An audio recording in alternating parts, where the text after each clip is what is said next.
I love having a laser on a miter saw. It's a great safety thing. If the laser's on your hand, don't make that cut. It also can help with accuracy, but only if the laser is where it's supposed to be. So let me do just a little nibble here and we'll see how this one looks.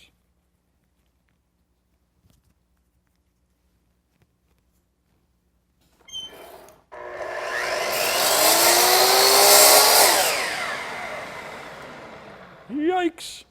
So by doing that scoring cut, there's my laser, there's my cut. This is the way to fix this. This is the easiest way to fix this. So make a cut like this in a board, keep the board where it is. So I've stabilized this. If you've got a clamp on your miter saw, clamp it in place. Bottom line is this board can't be allowed to move.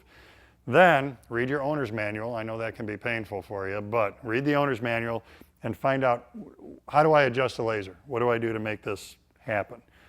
Now move the laser to match the cut.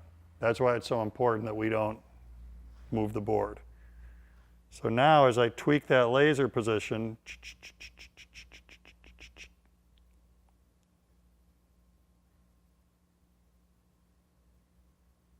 I get it to align with the cut on the board. That way, when I have a specific spot, I want to make a cut, laserific.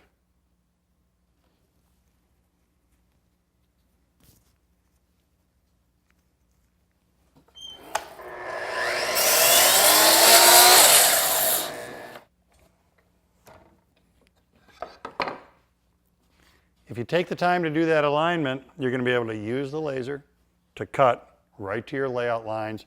It's a great way to add accuracy to your miter saw, provided you've taken the couple minutes required to do this alignment.